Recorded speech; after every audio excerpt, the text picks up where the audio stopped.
நள்ளிரவு 1 மணிக்கு கிராமத்தில் கேட்ட ஆணின் அலறல் சப்தம்.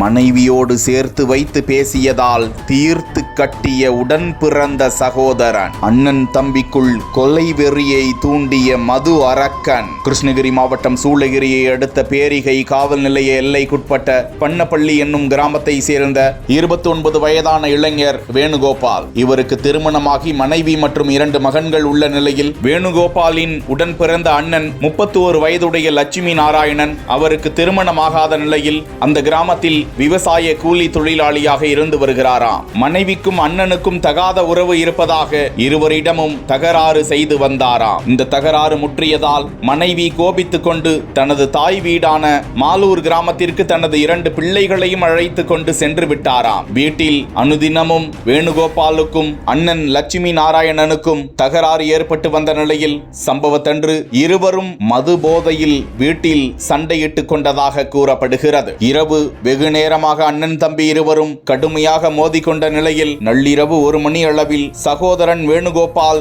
உறங்கிக் கொண்டிருந்த போது வீட்டில் வைத்திருந்த அரிவாளால் தம்பியை சரமாரியாக வெட்டி படுகொலை செய்துவிட்டு லட்சுமி நாராயணன் அங்கிருந்து தப்பி தலைமறைவாகி விட்டாராம். அக்கம் பக்கத்தினர் இது குறித்து போலீசாருக்கு தகவல் அளிக்க சம்பவ இடத்திற்கு வந்த போலீசார் வேணுகோபாலின் உடலை மீட்டு கிருஷ்ணகிரி அரசு மருத்துவக் கல்லூரி மருத்துவமனைக்கு அனுப்பி வைத்து தலைமறைவாக இருந்த அண்ணன் லட்சுமி நாராயணனை கைது செய்து விசாரித்து வருகிறார்கள்.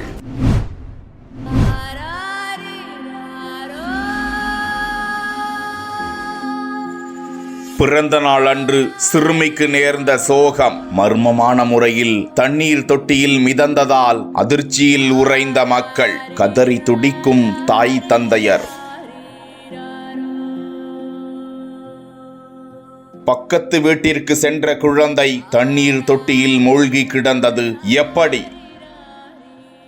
விழுப்புரம் மாவட்டத்தை சேர்ந்தவர் வீரன். இவர் கடந்த 5 ஆண்டுகளாக கோவை பேரூர் அடுத்த பச்சாப்பாளையத்தில் குடும்பத்தோடு வசித்து வருகிறார். தனியார் நிறுவனத்தில் பணிபுரிந்து வரும் இவரது மனைவி 32 வயதான செண்பகவல்லி ஊராட்சி ஒன்றிய துவக்க பள்ளியில் மழலையர் தற்காலிக ஆசிரியர். இவர்களது மூத்த மகன் 5ஆம் வகுப்பு பயின்று வருகிறார். 2வது மகள் 3ஆம் வகுப்பு படித்து வந்தார். இந்த நிலையில் அந்த சிறுமிக்கு அன்று பிறந்த நாள். அவர்களது அருகாமை வீட்டில் வசிப்பவர் குழந்தையின் பிறந்த நாளை கொண்டாட வேண்டும், அவரை அனுப்பி வையுங்கள் என தாயாரிடம் கேட்க வேண்டாம் என முதலில் தாயார் மறுத்தாராம். இருந்தபோதும் கேக் வெட்டிவிட்டு உடனே திரும்பி அனுப்பிவிடுகிறோம் என கூறி அந்த சிறுமியை அழைத்து சென்றார்களாம். வெகு நேரமாகியும் சிறுமி வீடு திரும்பாததால் தாயார் செண்பகவல்லி பக்கத்து வீட்டிற்கு சிறுமியை தேடி சென்ற போது குழந்தை